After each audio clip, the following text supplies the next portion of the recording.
Welcome to Sailing in the Mediterranean and Beyond podcast. I'm your host. My name is Franz.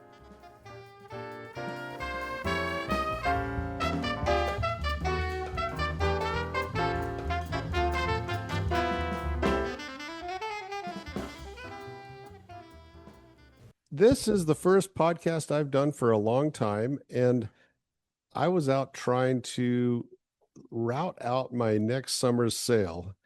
As a lot of you know, my boat is on the Hard in Indiantown, Florida, and it's up for sale, but I haven't had any interest. And the worst case scenario is I don't sell the boat and I go sailing again next year. And I was, oh darn, yeah, and I was searching for information on sailing up and down the East Coast. And Bela, guess what? I came across your podcast. And I thought, well, I've talked to Bela before. Let me get him on and pick his brain. And it's been a long time sure. since we talked. Tell me, first of all, you've got your own podcasts. Tell people about your podcasts. You got two of them, actually. So give us some more detail on your podcast.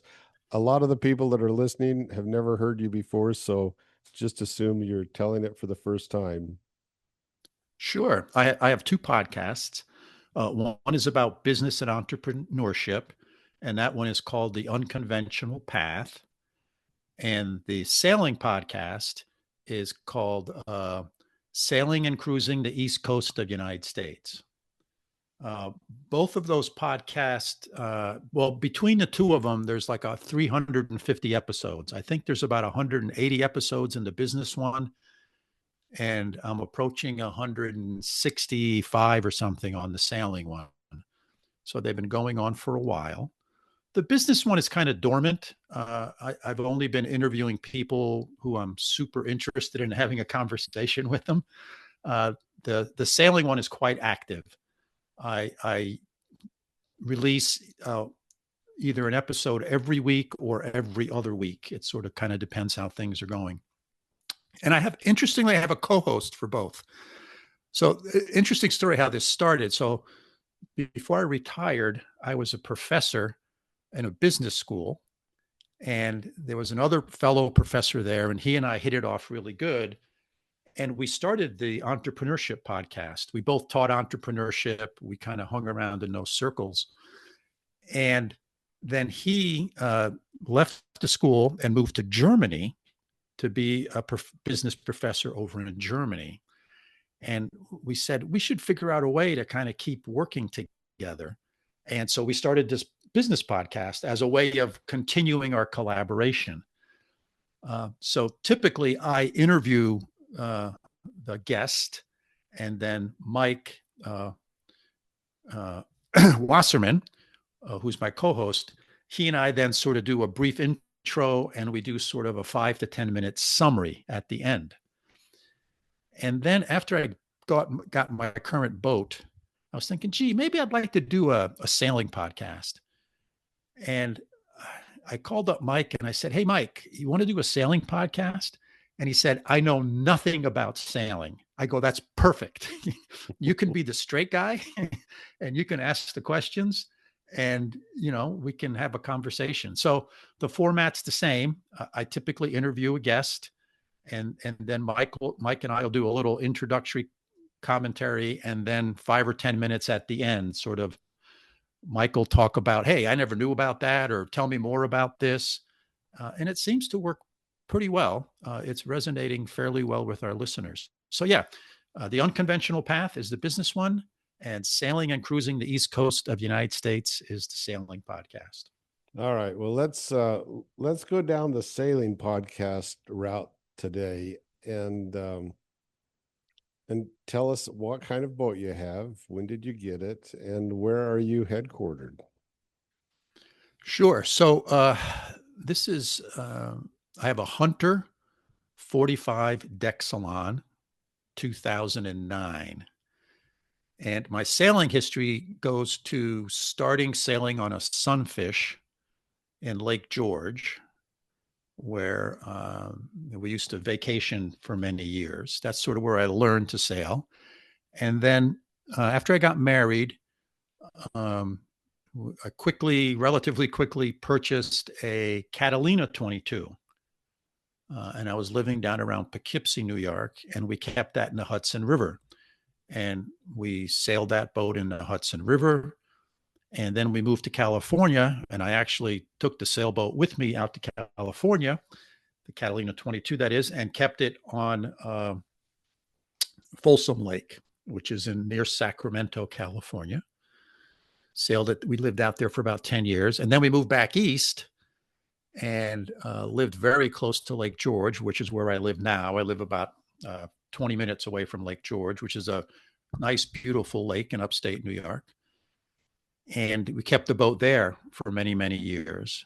We had a kind of a summer cabin on the lake, which is where we kept the boat.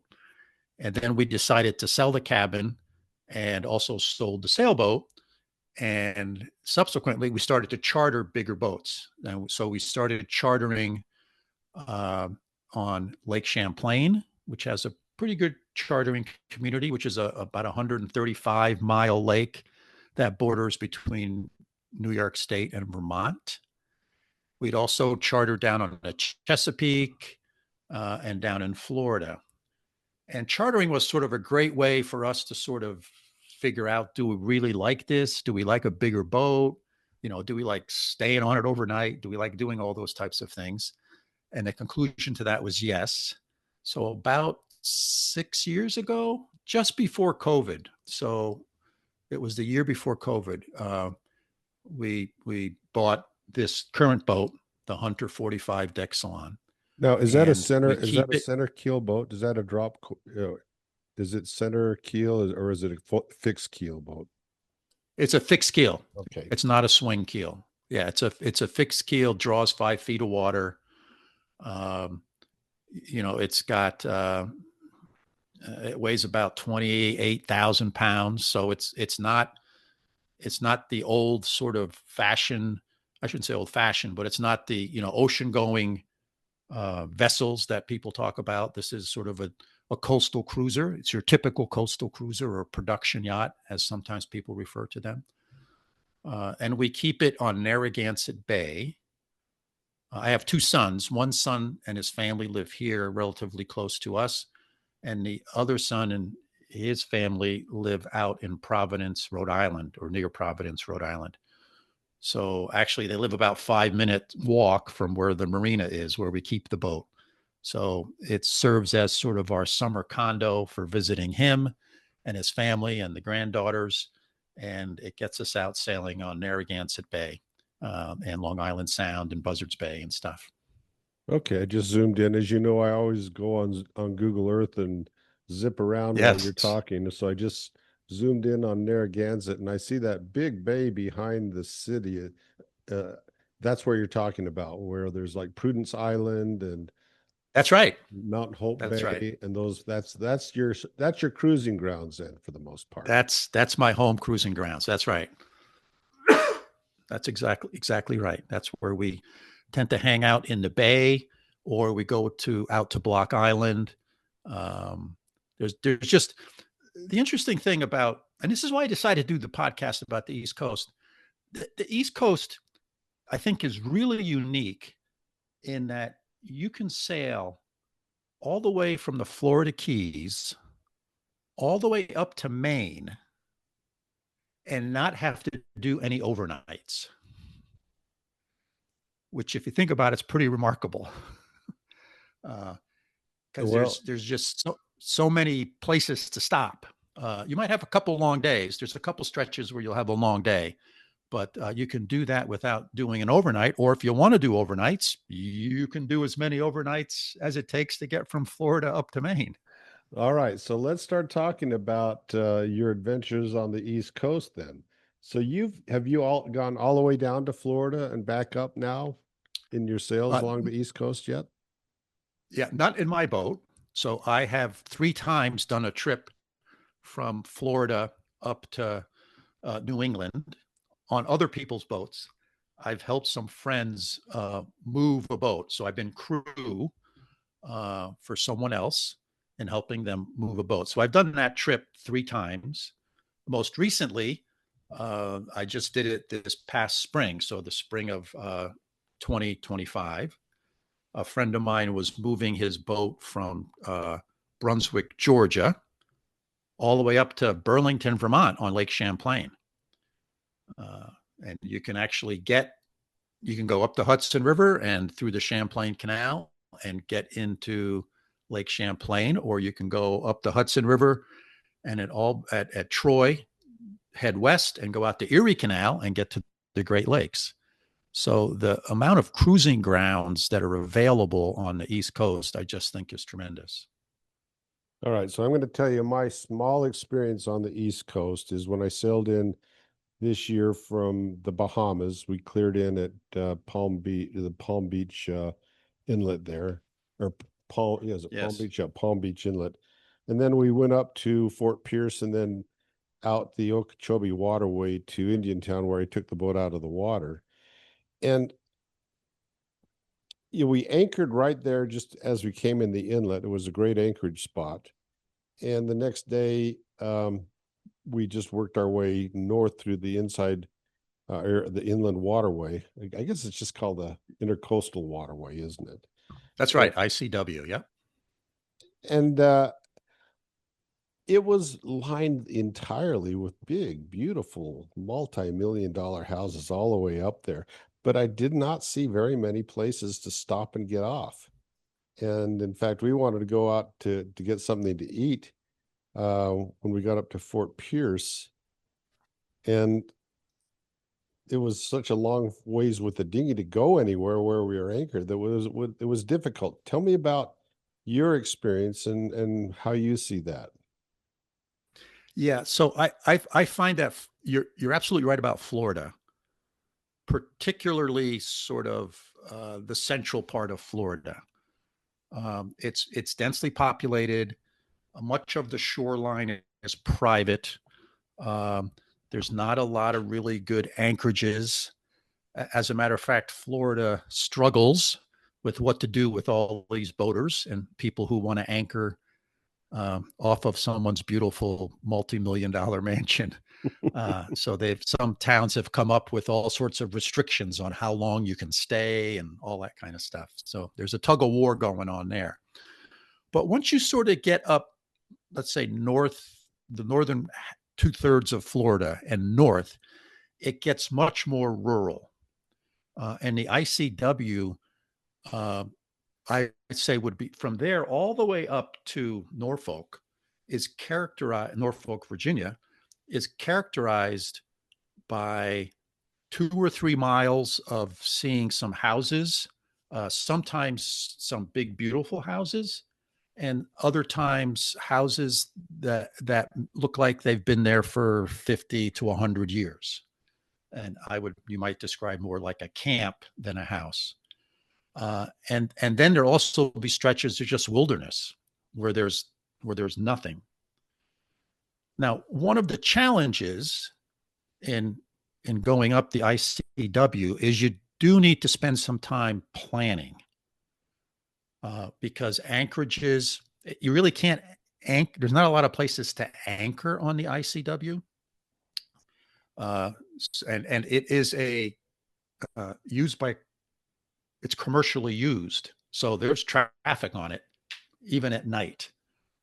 So you have to sort of do your planning and figuring out where your anchorages are, and how many miles am I going to go today?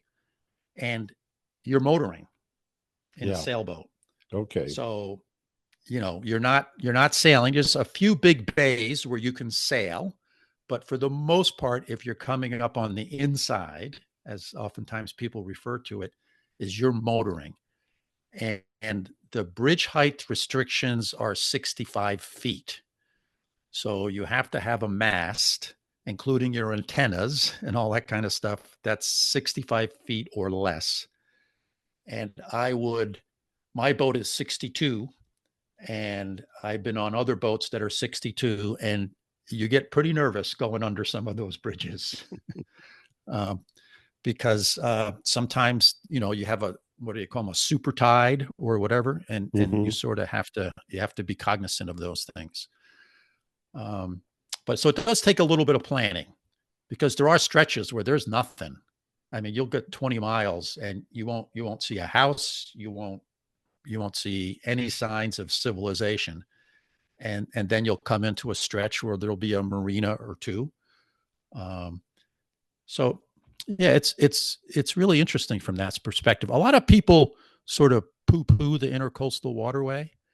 I enjoy it. Now, I've done the 3 times I've done these trips. I've done about 50% of the trip on the ICW and about 50% of the trip outside, out, 10 Hmm. to 20 miles offshore up the coast. So you get the best of both worlds then. Um, do you one of your podcasts you mentioned that the prices for marinas are like $100 for your boat was a good price for a marina. Is that right? Well, that would be on the ICW Hmm. and sort of south of New Jersey. Okay. Okay. Okay, once you get up to, so for example, we we stayed, typically when we were coming up through, we did from Georgia up to Charleston. We did on outside. So our first stop after leaving Brunswick was Charleston, and Charleston's a big port, easy to get into, easy to get out of. A lot of marinas. And I came the spring. I came up on my friend's boat was a 44-footer, and I think we were paying in the low 100s a night per slip for a slip. Okay. Um, and there are a couple of places where we were more rural, I'll say, a little further north, where we paid less than $100 a night for a slip. Uh, Now, when you get up to New Jersey and Long Island Sound and Narragansett Bay, where I am, up around Boston, Hmm. for a 44, 45-foot boat, you'll pay $200 a night, Okay. 250. It typically runs $5 to $7, $5 to $7 or $5 to $8 a foot is sort Okay. of the going rate. Okay. And when you have an annual contract, is it more I'm sure it's more reasonable, but how much more reasonable is it? Uh, Here again, up north, Yeah, where um, you're at right now. yeah, where I'm at right now, I my my my slip. So I keep my boat at the marina 12 months out of the year. So for 6 months it's in the water, for 6 months it's on the hard. My total bill for the season is about $12,000. Okay. Okay. So significantly more than I've been paying or I was paying in the Mediterranean. Quite a bit more, Yeah, which is amazing. yeah. New England is very very expensive from a boating perspective. Okay. That's for sure. And if you go to a very popular place, go to like Newport, you'll pay 8, 9, $10 a foot. Yeah, I did that one time on a friend's power boat, and I don't remember what he paid, but I was glad he was paying the bill. So it was, Yeah. yeah. But what has been your most delightful part of the ICW that you've been to? So from a town perspective, Charleston and Beaufort were two of the nicest places to go to. Hmm. Uh, Both of them, the marinas, you have a good selection of marinas, and they're either a walking distance to downtown or the marinas. Many marinas there have free shuttle service Oh, to take you downtown. Now, here's another interesting thing that I experienced. We stayed at marinas. Um, in Beaufort, we stayed at a place called Homer Smith's, and they had free laundry, which that was like a new experience. Um, and they had, the showers in the bathrooms were like a private shower bathroom room with a door on it, a real door, not a curtain. So well, you had your own little sort of which isn't unusual, but they provided towels. It was just like free a towels, just like a club just like, then. Huh. yeah, or like a hotel, right? It was remarkable. So Charleston, I think, is one that I really like. It's a bigger city than Beaufort, and it's just picturesque and beautiful. Beaufort's a little small, quaint town. Downtown has maybe a dozen restaurants at the most, but it's on the waterfront. It's maybe 5 or 6 blocks long, and and and I noticed also in all along the South, people are very friendly, and particularly on when you make these stops, they're used to having boat people, whether they be power boaters or sailboaters, stop for a day or two, because I can't tell you the number of times when we'd go out to dinner at night and we'd strike up a conversation with the table next to us. Hmm. And it was like, oh yeah, where are you guys from? And it was like, and every time, and I talked to my wife about this.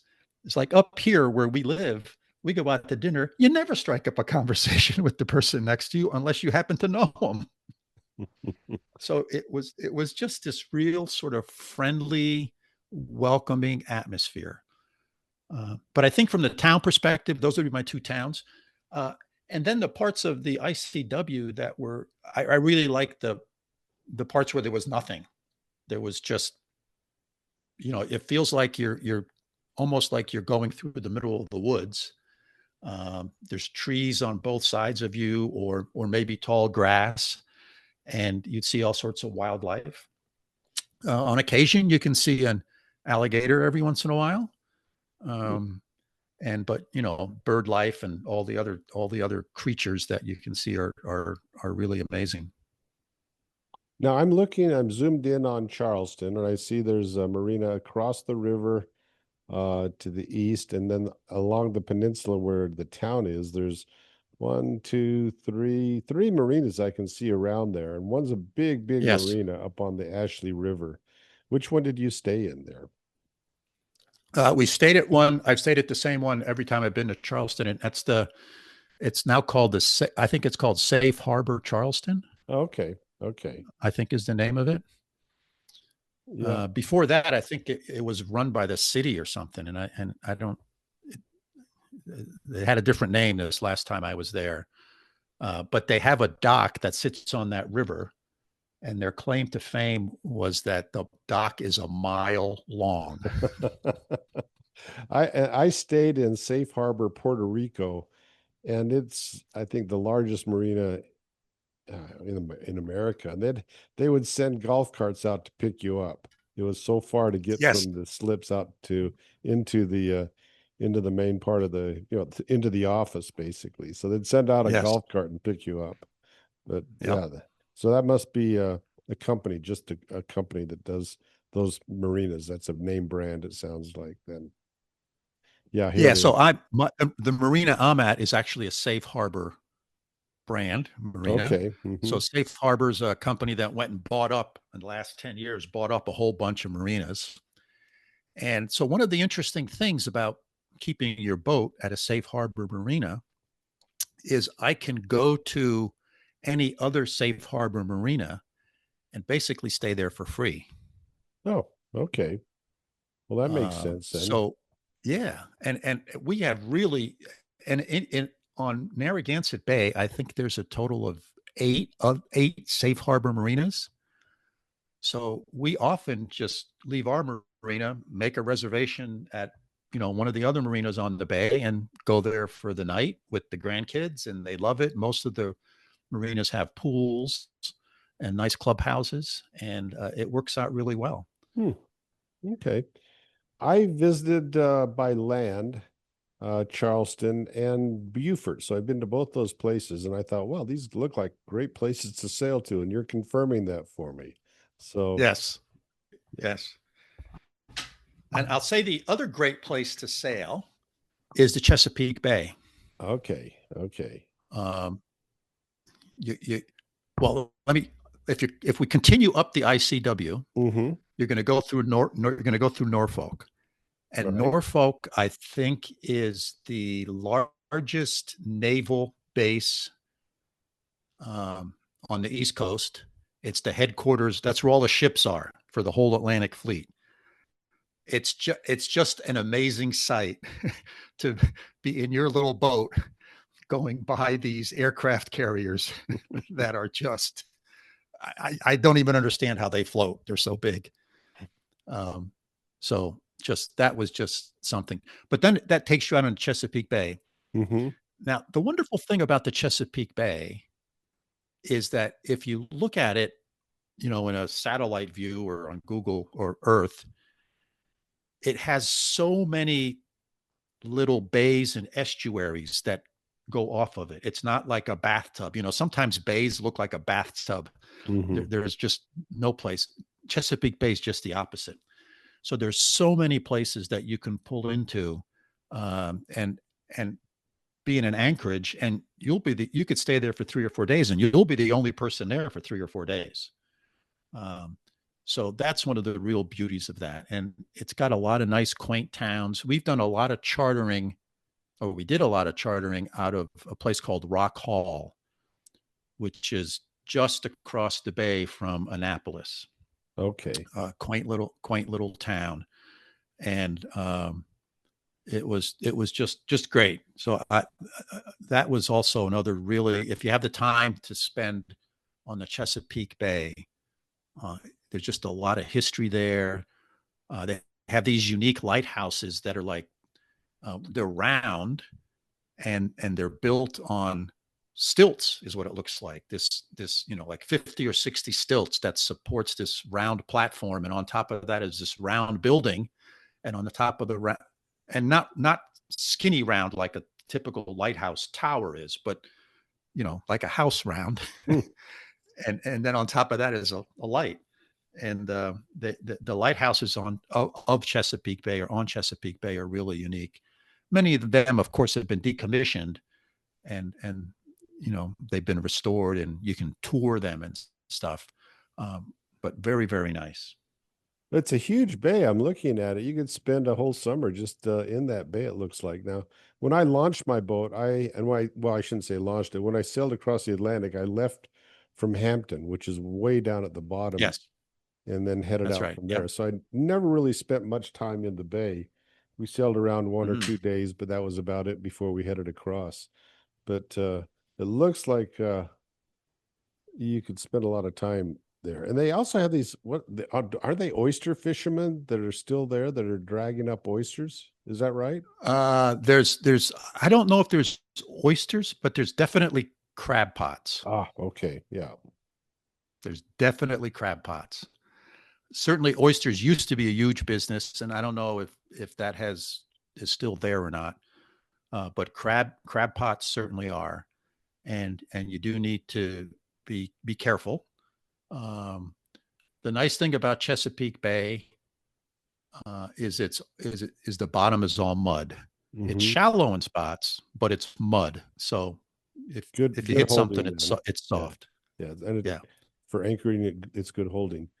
So that's right. my extent of experience on the East Coast is, like I say, a little bit of Florida right now. Um, Yeah. and then we took a boat from Atlantic City up to Newport through through New York City, and we actually sailed around the Manhattan Island one time, Yes. and then up to Rhode Island and then Newport. That's been my experience. That's all I've done on the East Coast, but there seems to be a lot more left to do if I get to. Now, have you done it which part of the ICW did you do, and or have you done the entire ICW, but or skip parts of it entirely? So between the three trips I've done from uh, starting at uh, it's no longer called Cape Canaveral, in Titusville, starting in Uh-huh. Titusville Okay. all the way up to Hampton, which is where it ends, or Norfolk, where it ends. I've done the whole thing, but on different trips, I've done different segments just because of the weather. So Okay. the meaning that, if it's too rough to go outside, the ICW is really well protected. So you can travel when the weather's kind of crappy on the ICW, and when the weather would be good, we would go outside. So you could always So I've travel on any given day, even if it was very windy out there then. That's right. That's Okay. right. The ICW is really well protected, um, and you can pretty much travel every day. Yep. But you do have to worry about tides. Now, this is getting back to the States after being in the Mediterranean for 20 years. Mm. Suddenly I had to start thinking about tides because I didn't ever have to worry about it in the Mediterranean. I did in the Northwest, but I'd gone 20 years without worrying about tides. But you really need to look at the tide picture when you're planning your daily sail or motor. Is that correct? Absolutely, Franz. Absolutely. So on the ICW, it's interesting. You'll be traveling on the ICW. Let's say you're heading north, Mm-hmm. and there's an inlet or an outlet, however you want to call it. Let's say an inlet, 5 miles ahead of you, further north. And if the tide's going out, as you're heading north, you're going with the tide. The current is taking Mm-hmm. you. But then when you hit the inlet and now you go just north of the inlet, now you're going against the current. It was like, what happened? We were doing 7 knots and now we're doing four and a half. So it can get real tricky from that perspective, right? Yeah. It's and the other thing that you really need to worry about is depending upon when you want to go outside or when you want to come back in to the ICW, the inlets, like an inlet like Charleston, you don't really have to worry about. It's big, it's wide, it's a commercial shipping port. But some of the other inlets are a little narrower, and you have, particularly in a sailboat, you have to be cognizant of the tidal flow and when you're going through it. Okay. That makes sense. Yeah. Yeah. How long how long would it take if you're just leisurely going along to go from um well, you've done it from Cape Canaveral or whatever it's called now, all the way to where you're at, up to Rhode Island. So if I was going to do that on a sort of leisurely trip, Mhm. I I would allow 2 months at 2 months. least to Okay. do that. Yeah, yeah. There's a couple at our marina. They've been on my podcast. They do that trip every spring and every fall. So they keep their boat. They live on full time on their boat. So they have a place in Florida where they stay in the winter. And then in the summer, they stay up on Narragansett Bay someplace. And the last couple summers, they've been at the same marina we're at, and we become friends. And they take 2 months to sort of travel up and down the coast.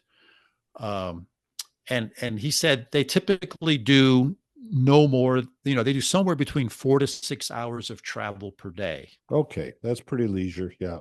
That's pretty So, yeah, leisurely. so it's pretty Yeah. leisurely. And if they like, they'll go to Charleston and they'll stay in Charleston for 2 or 3 days, and they don't feel that, okay, I just got to go go go go go. Hmm. Hmm. So yeah, We're running out of time because I've got a limit on this of 40 minutes, but all we got to do is come yes, back in if we run out of time, if we do. Is that okay with you? okay, Okay, good. yeah, it's fine with me, Franz. Sure. All right.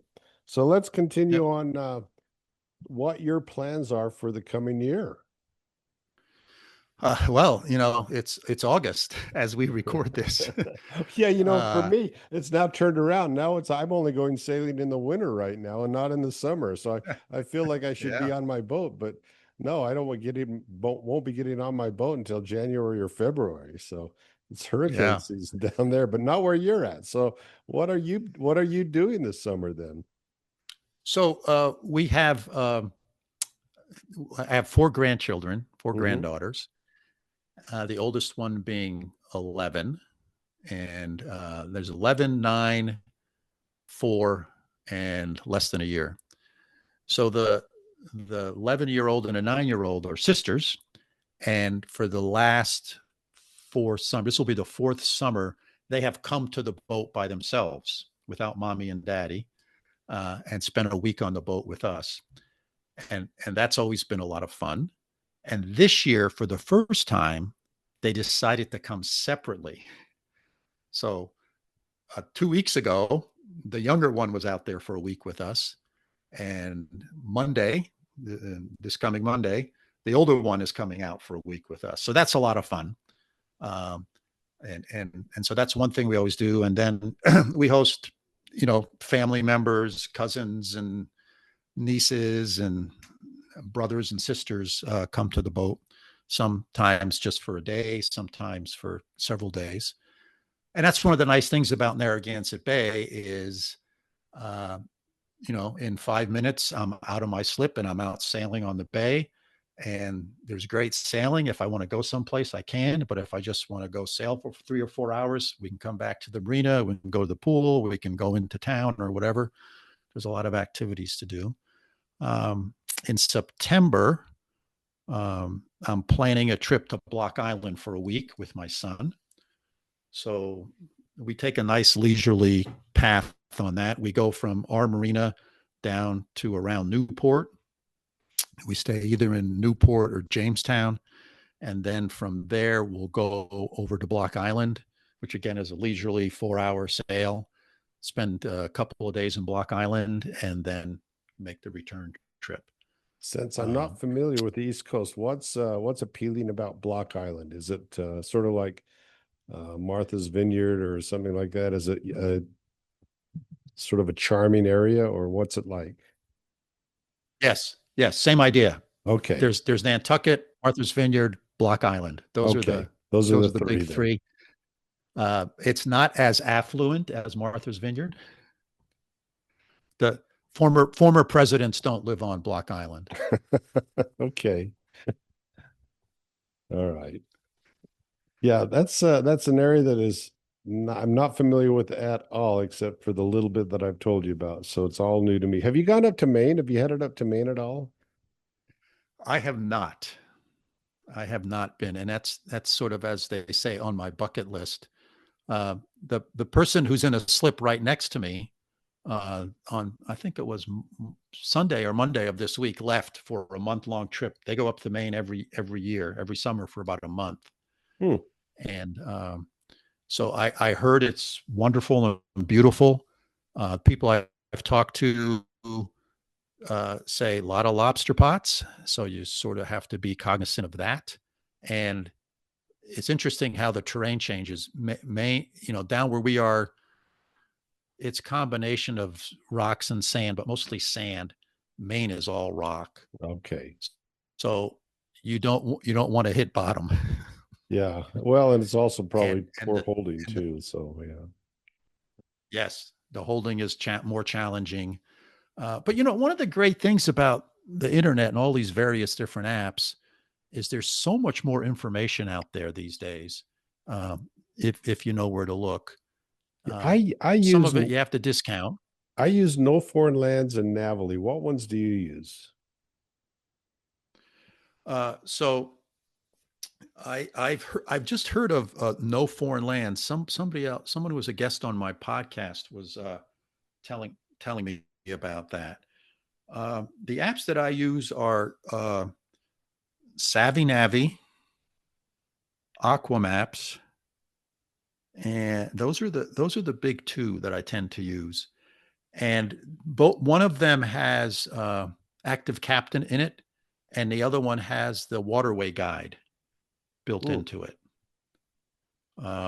So I find those and to be quite helpful in figuring out stuff. But you can just search an area. You can just Google stuff, and amazing information you can find these days. Okay, so before we were cut off, you were talking about the apps you use, and you said you use Savvy Navi and Aquamaps and and Avionics and Navionics, right? Okay. Yeah. and I can't remember which one is which, but one of them is connected into the waterway guide, um, which is excellent for the ICW. And the other one has active captain in it. They all have some sort or some form of crowdsourcing of information. Now, the other thing, just go back to the ICW for a second, because this reminded me of something that's really good, which was for the uh, first time I used it. Uh, so that one of the ICW is that it can shoal, and there's this website called Bob423. And it's a gentleman who, I don't know how he does it, but he compiles all this information about the ICW from a whole bunch of different sources on a weekly basis. And then he will upload to his website a a uh, a route that covers the whole ICW. Hmm. So you can basically download that to your chart plotter and just follow the green line. Oh, And really? Okay. yes, it's remarkable, and it's free. It's free.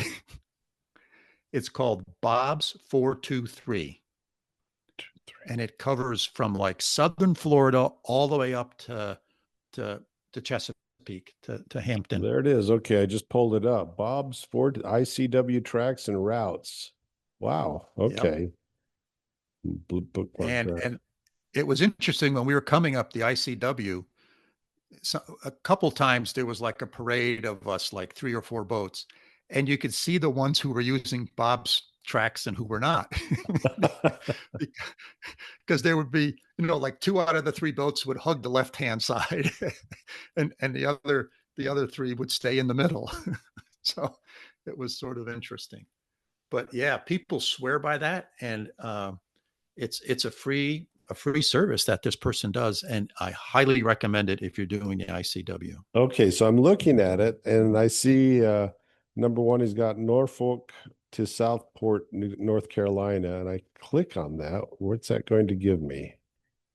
Is it a download that I would download? Let's Yeah, see what you happens basically there. download a file. I can't remember the name of the format, Okay, but it's then you can.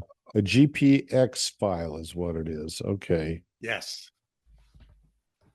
And can And you most. import that into Navionics or something like that then? Yes, yes, you can. You can import that into almost any chart plotting application.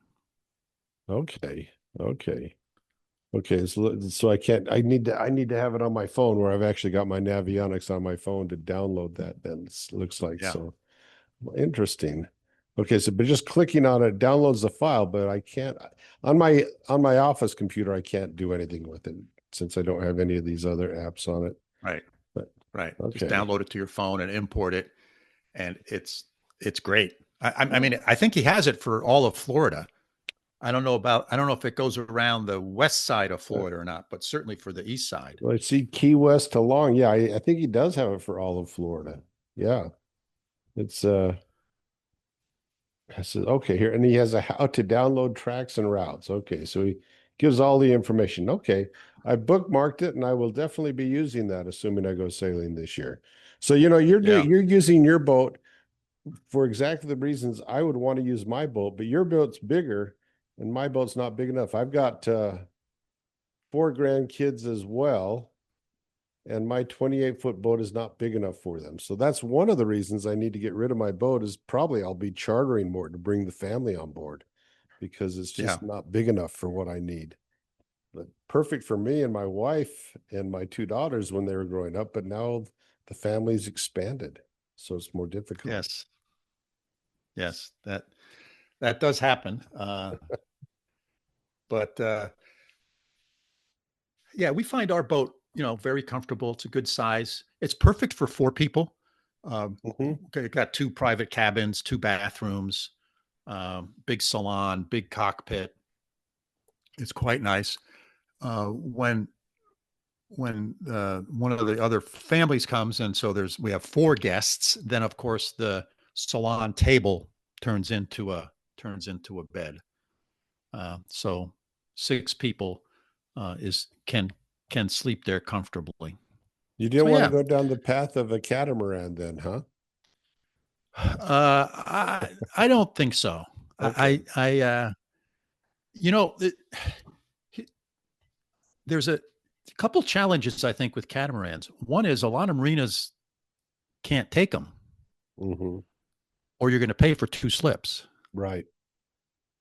right? I know we have probably four or five catamarans at our marina, and I mean the people. I know one of the guys who has one, and he pays for two slips, so it's now all of a sudden you're doubling the price.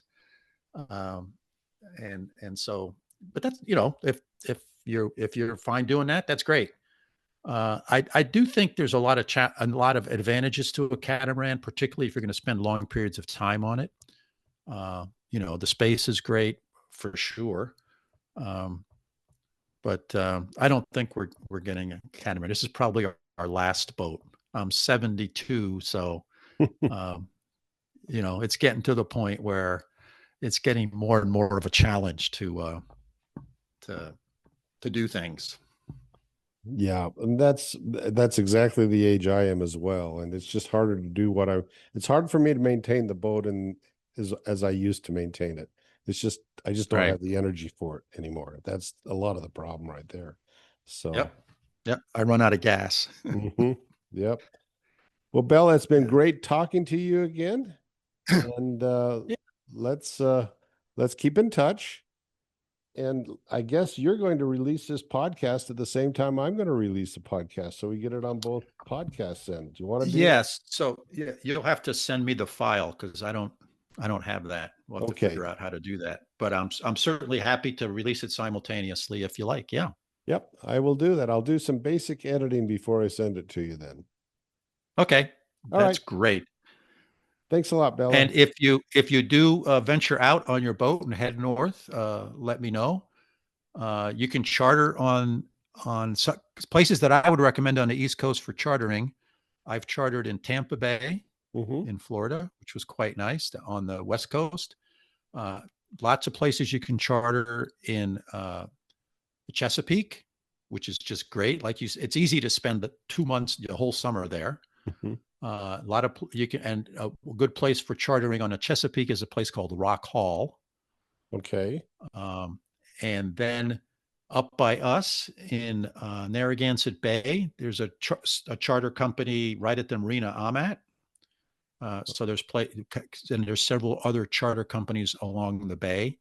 It's a great place to sort of be based out of Hmm. uh, for a week. So those are places that I know of and have used and can recommend for some chartering locations if that's the direction you're going to head. We will see. I probably when I if I charter, it's going to be back in the Mediterranean. I already missed the Mm, Mediterranean. If I charter, and you yeah. know what? I thought it would be easy when I got to the Caribbean. It would be easy for people to fly down to see me. That for where I'm at in the Western United States, it's easier to fly to the Mediterranean anywhere in the Mediterranean than it is to join me on a boat in the Caribbean because the flight schedules are just so bad that you'll fly from Salt Lake to somewhere and have a long layover and then fly to somewhere else and have a long layover, usually overnight, and then finally catch the flight down to wherever I'm at in the Caribbean. Where in the Yeah. Mediterranean, it's pretty much a straight shot over there, and then whatever the commuter flight is over there. And it's much easier for me to sail in the Mediterranean, at least from where I'm at in Salt Lake, than it is anywhere in the Caribbean, which does not seem to Yeah. make sense, but that's just the way it is. So Yeah. Well, the Caribbean's not easy to get to from anywhere. I would uh, think from the East Coast it would be easy because it's straight shot south, but you're telling me that's not the case then. yeah, it's at least two flights. Okay. You know, at least two flights. There's no direct flights. You're going to go from wherever I'm at to Miami, and then from Miami over. Huh. But like, going into Baltimore, if you wanted to charter on the Chesapeake, that's a direct flight from Salt Lake, I'm sure. I know I can get to New York easily, and Yeah. I'm not sure. No, I don't think there might be, but I'd have to do some research on it. I know Yeah. Atlanta, New York, Chicago, Dallas, Houston, those Los Angeles, San Francisco, those direct flights from Salt Lake.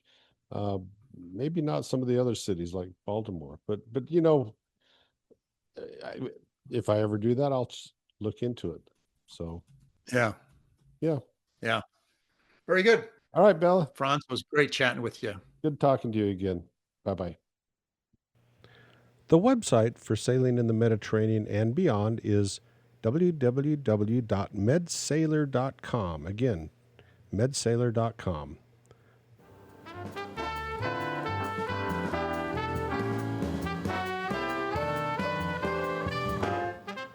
Life is short. In the end, all that really matters is the memories you make. So make a few. Go sailing.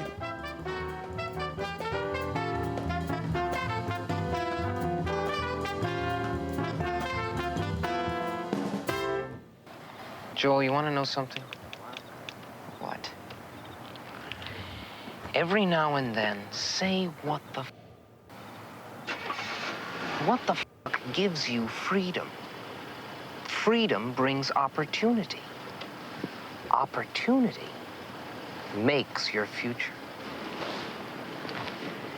If you can't say it, you can't do it.